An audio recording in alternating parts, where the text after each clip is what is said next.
मेरी की हत्या के बाद राजस्थान से पूरे देश में हंगामा हुआ है। आरा में भी आक्रोश मार्च आज निकाला गया, क्या कहेंगे प्रशासन? देखिए, ये आप जो कह रहे हैं कि हंगामा हुआ, ये हंगामा नहीं है, ये पूरे देश की जनभावना है जो आज आक्रोशित हो रही है। हमारे दादा सुखदेव सिंह गोगामणि जी के निशान हत्या हुई है, उसके विरोध में दादा सुखदेव सिंह गोगामणि किसी एक समाज के लिए नहीं, पूरे देश के कमजोर वर्गों की आवाज थे और पूरे देश के कमजोर वर्गों के लिए उन्होंने हमेशा आवाज उठाया है। और आज जिस तरह से छल से धोखे से उन्हें मार गिराया गया है, यह बहुत ही दुखद है और बहुत ही अनैतिक पूर्व कार्य किया गया है दुश्मनों द्वारा, हत्यारों द्वारा। और उन्हें आतंकवादी घोषित कर देनी चाहिए सरकार को, ऐसे लोगों को जिन्होंने खुलेआम फेसबुक सोशल मीडिया के माध्यम से यह स्वीकार किया है कि हमारे गैंग ने यह काम किया है।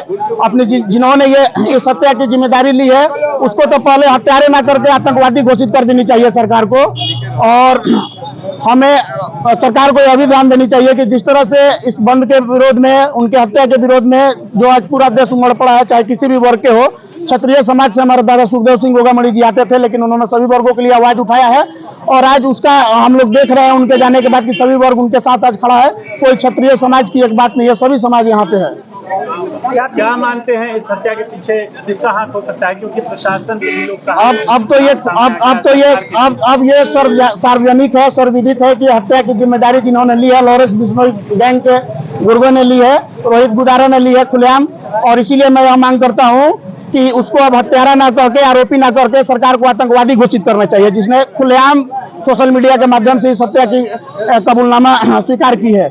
और दूसरी बात, अभी सरकार बार बार यह आश्वासन दे रही है कि हम ठोस कार्रवाई करेंगे, कार्रवाई सुनिश्चित करेंगे, लेकिन हो कहा रहा है। अभी पिछले वर्ष हमारे यहाँ 1857 के स्वतंत्रता संग्राम सेनानी के घर के एक पुत्र मारे जाते हैं, उनका भी अभी आज तक कुछ नहीं हुआ। तो सरकार केवल आश्वासन दे रही है, इसलिए सरकार पर से भरोसा धीरे धीरे लोगों का कम होते जा रहा है और जनभावना सड़कों पर उमड़ के आ रही है। सरकार यदि ठोस कार्रवाई की रहती तो अभी तक ये लोग, हम लोग सड़क पर नहीं उतरे रहते, सरकार के साथ रहते। लेकिन ये सरकार ने कोई अभी सुनिश्चित कार्रवाई नहीं की है और परिवार को सरकार जल्द से जल्द न्याय दे। और साथ ही हमारे जो अभी साथ में जो बचे हुए हमारे क्षत्रिय समाज के धरोहर हैं, जैसे अफगानिस्तान से पृथ्वीराज चौहान जी की अस्थियां लाने वाले हमारे शेर सिंह राणा जी हैं, सरकार उनकी भी कार्रवाई, उनकी भी सुरक्षा जल्द से जल्द सुनिश्चित करे, अन्यथा उनके साथ भी कोई अप्रिय घटना हो सकती है, जिसकी संपूर्ण जिम्मेदारी केंद्र सरकार और राज्य सरकार की होगी। क्या चाहते हैं कि लगातार क्षत्रियों को टारगेट किया जा रहा है? बिल्कुल, लगातार क्षत्रियों को टारगेट किया जा रहा है और उन क्षत्रियों को जो